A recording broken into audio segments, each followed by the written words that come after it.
Hola Miguel, ¿cómo estás? Todo bien, muchas gracias por la invitación. Bueno, contanos un poquito por dónde pasa, digamos, este problema del bullying. ¿Cuál es el enfoque que vos le das? Bueno, a ver, el bullying es una problemática que está presente hoy en día, lamentablemente, en muchísimas partes del mundo, podríamos decir, es a nivel global.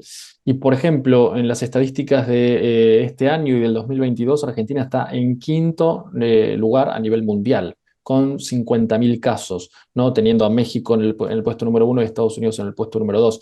Por lo tanto, vemos que es una problemática muy importante, teniendo como el epicentro aquí en Argentina más a la ciudad de Buenos Aires o a la provincia, por una cuestión lógica de cuantía de población. Y lo que tenemos que entender es que es una agresión sistematizada frente a un otro, ¿no? Que va a haber distintos componentes en cuanto al bullying. Va a estar la víctima, va a estar el victimario, después vamos a tener a aquellos terceros que están observando la situación y que son pasivos o que están en cierta actividad también en relación a víctima y victimario, pero podemos decir que es una problemática muy importante y que llega a casos de, por ejemplo, quitarse la vida. Entonces, me parece que hay que poner mucho ojo en esta problemática, no hay que dejarlo pasar. Muchas veces las escuelas, los maestros, los profesores hacen oídos sordos, lamentablemente, hacen la vista gorda, como quien diría, y no se le da la importancia necesaria, y los que salen sufriendo básicamente son los niños que están recibiendo toda esta agresión.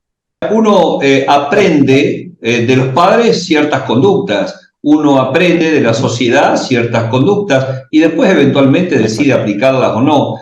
¿Cómo se desarrolla esto? Bien, a ver, nosotros tenemos que los niños pueden ser para pasar una categoría, ¿no? O internalizadores o externalizadores, aquellos que van hacia adentro o aquellos que van hacia afuera. Y como principal punto de partida, nosotros tenemos que los hogares, las casas, las familias, ahí es donde se aprende todo, se va a aprender a partir del modelado, es decir, de la imitación, de lo que van introyectando los niños de los padres, las características buenas, las características malas, como la socialización primaria, ¿no?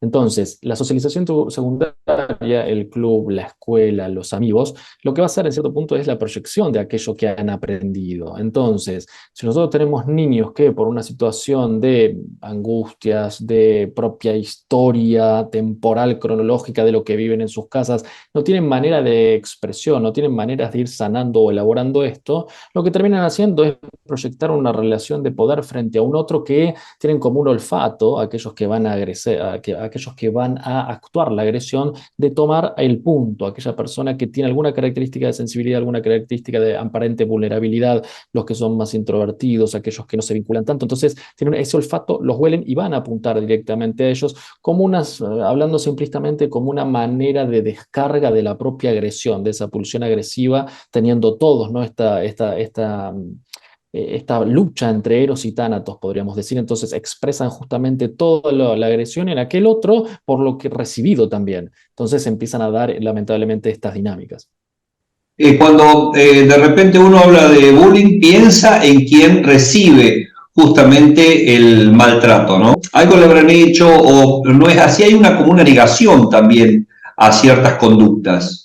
A veces sí pasa eso, porque tenemos que entender que hay cuatro tipos de actores en el escenario del bullying, ¿no? Tenemos la víctima, tenemos el victimario, tenemos el testigo, el observador, que es directo, y tenemos los testigos indirectos, como por ejemplo dentro de una institución, las autoridades de la escuela, que terminan haciendo esta visión para el otro lado. Muchas veces, en otros casos, se aproxima a la situación. Entonces, se intenta negar básicamente porque, primero, no es lindo decir que en una escuela esto está sucediendo. No es atractivo, no es marketinero, como quien diría, decir que en la institución tal hay casos de bullying realmente. Entonces se intenta como disuadir, bueno, es que en realidad la víctima también provocaba y no es una situación de bullying, es un caso aislado. Eso yo lo veo mucho en las consultas. Para que haya bullying tiene que haber agresión sistematizada, y esto pasa, y por eso Argentina está en el quinto lugar, como arrojaba antes las estadísticas a nivel mundial, porque justamente se le va a la víctima, ¿no? Con un victimario, con un testigo observador, que en realidad son los que están arengando muchas veces, los que hacen